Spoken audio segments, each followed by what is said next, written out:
Height problem లేదు సార్కు. అందరికీ నమస్కారం. రాజశేఖర రెడ్డి గారి గురించి నేను చెప్పడం మొదలెడితే అన్ని కథలు మీరు అందరూ వినేసి ఉంటారు. రాజశేఖర రెడ్డి గారి గురించి నిత్యం మననం చేసుకునేటువంటి వ్యక్తుల్లో నేను ఒకడిని. ఎందుకంటే చాలామందికి దొరకని అవకాశం రాజశేఖర రెడ్డి గారితో అత్యంత సన్నిహితంగా మెలిగేటువంటి అవకాశం నాకు దొరికింది. అంటే రామచంద్రరావు గారు దొరికించారు. డాక్టర్ కేవీపీ రామచంద్రరావు గారు ప్రధానంగా రాజశేఖర రెడ్డి గారు ఎక్కడికి వెళ్ళినా, ఏ మీటింగ్లో వెళ్ళినా పక్కన నేను ఉండేలా ఈయన చూసేవారు. 1983లో ఆయన మొట్టమొదటిసారి పిసిసి ప్రెసిడెంట్ అయినప్పటి నుంచి 2009 సెప్టెంబర్ 2 నాడు ఆయన మరణించే వరకు దాదాపుగా ఆయనతోటే కలిసి ప్రయాణం చేయటంలో రామచంద్రరావు గారు ఎంత థిక్గా ఉన్నారో సుమారుగా అంత దగ్గరగా నన్ను కూడా అక్కడ పెట్టారు. నిజంగా చెప్తున్నా, ఆయన చనిపోయే వరకు నాకు తెలియదు ఇంత గొప్ప వ్యక్తితో నేను కలిసి తిరుగుతున్నానని. ఎందుకంటే ముఖ్యమంత్రులు అవుతుంటారు, ప్రధానమంత్రులు అవుతుంటారు, ఎంపీలు అవుతారు, ఎమ్మెల్యేలు అవుతారు, స్నేహంగా ఉన్నవాళ్ళు చాలామంది ఉంటారు. కానీ రాజశేఖర రెడ్డి గారు నేనంటే అభిమానించేటువంటి ఒక నాయకుడని అనుకున్నాను. కానీ ఆయన చనిపోయిన తర్వాత తెలిసింది నాకు, ఈయన మామూలు మనిషి కాదు. ఇప్పటి వరకు మన రాష్ట్రంలో ఎవ్వరికి దొక్కని ఒక గౌరవం మీరు మర్చిపోయి ఉంటారు. హైదరాబాదులో వినాయక నిమజ్జనం అని జరుగుతుంది. అది యావత్ భారతదేశంలో ఒక పెద్ద ఈవెంట్. హైదరాబాద్లో జరిగినట్టుగా సౌత్ ఇండియాలో ఎక్కడ జరగదు. నార్త్లో కూడా ఎక్కడైనా మహారాష్ట్రలో 1-2 చోట్ల జరుగుతుందేమో. రాజశేఖర రెడ్డి గారు చనిపోయిన 3వ రోజునే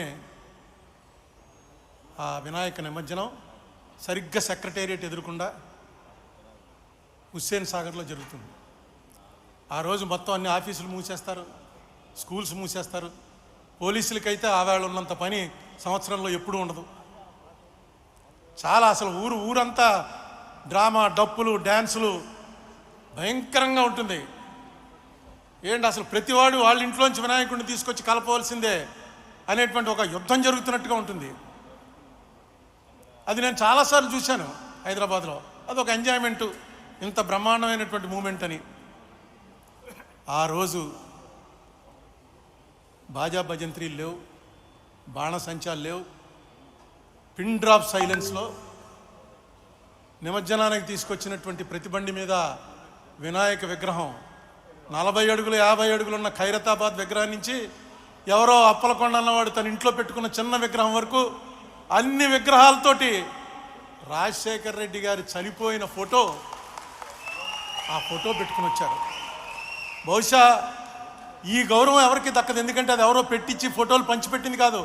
పేపర్లో పడ్డవి కట్ చేసుకుని అక్కడ అంటించుకుని తీసుకొచ్చి ఒక మనిషిని దేవుడి దగ్గర అలా పెట్టుకుని ఆయన చనిపోయినటువంటి ఈ సందర్భంలో మనం ఆయనకి నివాళులు అర్పిస్తూ ప్రతి సంవత్సరం జరిపే వినాయక చవితిలా కాకుండా ఈసారి వినాయక చవితిని రాజశేఖర రెడ్డికి ఇద్దాం అని ప్రజల్లో వాళ్ళంతటా వాళ్ళకి రావటం, ఇది ఒక పార్టీ పిలుపు కాదు, లేకపోతే ఆర్గనైజర్స్ పిలుపు కాదు. ఇది బహుశా ఎక్కడా జరుగుండదు. ఆ సంఘటన చూడగానే అనుకున్నాను నేను, రాజశేఖర రెడ్డి అన్నవాడు ఒక మనిషిగా కాదు, దేవుళ్ళో కలిసిపోయాడు. దేవుళ్ళో కలిసిపోవటం అంటే మనం అందరినీ అనుకుంటాం చనిపోయిన వాళ్ళంతా దేవుళ్ళో కలిసిపోతారని. రాజశేఖర రెడ్డి గారి మరణ వార్త విని చనిపోయారని పేపర్లో చూసి ఇది నిజమా, పరిచయం లేని ఒక మనిషి చచ్చిపోతే ఎలా చనిపోతారు, గుండె ఆగి చచ్చిపోయింది, ఆవిడెవరో చచ్చిపోయింది అని పేపర్లో చూస్తుంటే, ఒకటి మా ఊరికి దగ్గరలో ఒక లేడీ చచ్చిపోయినటువంటిది పేపర్లో చూశాను. చూసి ఆ ఇంటికి వెళ్ళాను. ఇంటికి వెళ్ళి వాళ్ళ ఆయన్ని అడిగాను, ఏమండి ఎలాగ ఏంటి అసలు మీ ఆవిడకి ఏంటని. అంటే ఆవిడకి ఏదో కొంత ప్రాబ్లం ఉందండి, కానీ రాజశేఖర రెడ్డి గారు చనిపోయిన తర్వాత ఆవిడ భరించలేకపోయింది. ఏంటి రాజశేఖర రెడ్డి గారు మాకు క్లోజేగా, ఏంటి అంత భరించలేకపోయింది, ఏం జరిగింది, ఎందుకు ఆవిడ చనిపోవాల్సి వచ్చింది అంటే ఆయన చెప్పాడు, ఆయన కొడుకున్నాడు అక్కడ 4 ఏళ్ల వాడు. ఈ కుర్రవాడికి హార్ట్ తేడా వచ్చిందండి, మేము ఎఫర్ట్ చేయలేము, మేము తీసుకెళ్ళి అతనికి ఆపరేషన్ చేయడానికి. రాజశేఖర రెడ్డి గారు ఒక స్కీమ్ ఏదో పెట్టాడు, ఆయన్ని మేము కలవలేదు కూడాను. పిల్లలకి ఎవరికైనా సరే ఈ తేడా వస్తే ఆ ఆపరేషన్కి అయ్యే ఖర్చు, అప్పటికి ఇంకా ఆరోగ్యశ్రీ రాలే, ఆ పిల్లవాడికి సంవత్సరం వయసు ఎంతో, ఆ అయ్యే ఖర్చు అంతా కూడా ప్రభుత్వం భరిస్తుందని డిక్లేర్ చేశారు. ఇది ఊహించలేదు మేము. చచ్చిపోయాడు అనుకున్నాం, ఎప్పుడు చచ్చిపోతాడో తెలియదని డాక్టర్లు చెప్పారు. గుండెలో తేడా ఉంది, ఎప్పుడు చచ్చిపోతాడో తెలీదు, ఆపరేషన్కి 4-5 లక్షలు ఖర్చు అవుతుంది, మీరు పెట్టుకోలేరు, అలా ఉన్నంతకాలం ఈ మందులు వాడుతూ ఉండండి అని చెప్పారు. కానీ ఇదేదో భగవంతుడే ఇచ్చాడు మాకు అనుకుని వాడిని ఆపరేషన్ చేయించాం, వాడు బతికాడు, శుభ్రంగా ఉన్నాడండి. ఈ రాజశేఖర రెడ్డి గారు చచ్చిపోయిన తర్వాత టీవీలో వస్తుంది, అమ్మా అన్నా నమస్తే, అమ్మా నమస్తే, బాబు నమస్తే అని రాజశేఖర రెడ్డి గారిది ఆ పాత క్లిప్పింగ్ ఏదో తీసి టీవీలో చూపిస్తున్నారు. ఈ కుర్రాడు 3 చక్రాల సైకిల్ ఎక్కి అమ్మా నమస్తే, బాబు నమస్తే. అతనికి రాజశేఖర రెడ్డి తెలీదు, ఆపరేషన్ గొడవ తెలీదు, వాళ్ళ అమ్మ గొడవ తెలీదు, నాన్న గొడవ, ఎందుకు బతికాడో తెలీదు. ఆ టీవీలో చూసింది సైకిల్ తొక్కుతూ రైమని సైకిల్ తొక్కుంటూను అమ్మా నమస్తే, నాన్న నమస్తే అని అంటుంటే చూసి ఏడ్చి ఏడ్చి బెంగ పెట్టుకుని మేము తీసుకెళ్ళామండి హాస్పిటల్కి. కానీ పని జరగలేదు, పోయింది. కొడుక్కి ప్రాణం పోసిన రాజశేఖర రెడ్డి ఇంత అర్ధాంతరంగా పోతాడని ఊహించలేదు. మేము కూడా అనుకోలేదు. బాధపడుతోంది, ఏడుస్తోంది, కానీ ప్రాణాల మీదకి వచ్చింది అది మేము అనుకోలే. ఆఖరి నాకు హాస్పిటల్కి రష్ చేసేటప్పటికి లేదండి ప్రాణం పోయిందన్నారు. నిజంగా అది మేము కూడా ఊహించలేకపోతున్నాం. ఏ జబ్బు లేదు, వయసు చూస్తే 40 ఏళ్ళు, లేటుగా పుట్టాడు, ఒకడే కొడుకు, వాడు చచ్చిపోతాడా అనేటువంటి దీంట్లో ఉన్నప్పుడు రాజశేఖర రెడ్డే ప్రాణం పోశాడు. ఆ రాజశేఖర రెడ్డి హెలికాప్టర్లో బయలుదేరట చచ్చిపోవడం కూడా ఒక రోజంతా ఈ రాష్ట్రం మొత్తం ఏడిచింది, పార్టీలు మర్చిపోయి ఏడిచింది. గుళ్ళో, మసీదుల్లో, చర్చిల్లో ప్రార్థనలు చేసుకున్నారు. ఆర్గనైజ్డ్ కాదు, ఎవడ మట్టుకోడు దండం పెట్టుకుని రాజశేఖర రెడ్డిని బతికించే బాబు, ఒక్కటే అడుగుతాను, రాజశేఖర రెడ్డిని బతికించే చాలని. ఇలాంటి చావు బహుశా భగవంతుడు ఎవరికైతే నిర్దేశిస్తాడో అలాంటి వాళ్ళకే వస్తుంది.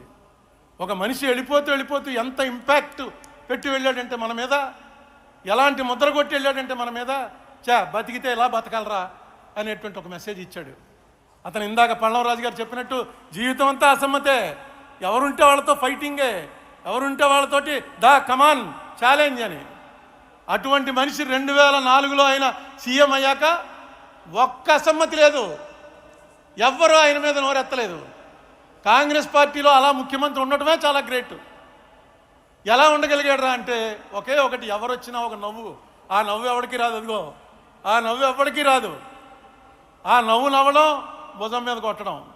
రోజుకి ఎంతమందిని చూసేవాడో తెలియదు మనకి.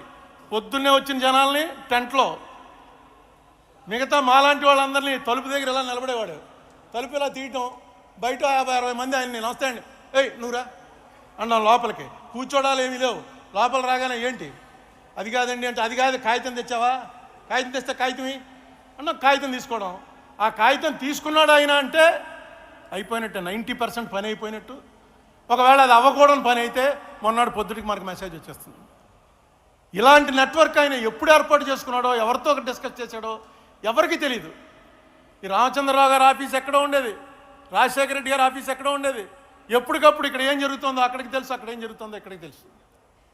బహుశా డెలిగేషన్ ఆఫ్ పవర్స్ అనేది తెలుసున్నటువంటి, నేను చూసిన వాళ్ళలో ఇంత బ్రహ్మాండంగా తెలుసున్నటువంటి ముఖ్యమంత్రి కానీ నాయకుడు కానీ మరొకరు లేడు. ముఖ్యమంత్రులు అవుతుంటారు, పోతుంటారు, కానీ నాయకుడు అనేవాడు అవ్వటం చాలా కష్టం. రాజశేఖర రెడ్డి ఒక నాయకుడు. రాజశేఖర రెడ్డితో 20 సంవత్సరాల పాటు ఏ పదవి లేకపోయినా అనేక మంది ఆయన వెనకాల వెళ్ళారంటే ఆ ఫేస్లో ఉన్నటువంటి ఆ గ్లామరు, నీకు కష్టం వస్తే నేను నిలబడతాను రా అనేటువంటి ఒక మెసేజ్ చెప్పకుండానే ఇచ్చేవాడు. ఎవరికి ఆ మాట అనేవాడు కాదు. ఆయన దగ్గరికి వెళ్తే ఆయనతో 2 నిమిషాలు మాట్లాడాక డెఫినెట్గా ఈయన మన కష్టం వస్తే నిలబడతాడు, ఈయనే మన లీడరు, ఈయనకి కన్సూప్ మేరలో ఈయన ఏం అవ్వడన్నా ఎప్పటికోకప్పటికి ఈయన డెఫినెట్గా ఏదో అవుతాడు, మనల్ని కాపాడతాడు అనేటువంటి ఒక నమ్మకం కలిగించాడు రాజశేఖర రెడ్డి గారు. ఈవేళ ఆయన 75వది, మళ్ళా 100వ జయంతి కూడా చాలా గ్రాండ్గా జరుగుతుంది. అప్పటికి నేను ఉన్నాను. ఈవేళ 100వ జయంతి అనుకుని కూడా వస్తున్నాను ఇంకా, ఎందుకంటే ఈ మనిషి జ్ఞాపకాలు నిలిచిపోయే జ్ఞాపకాలు.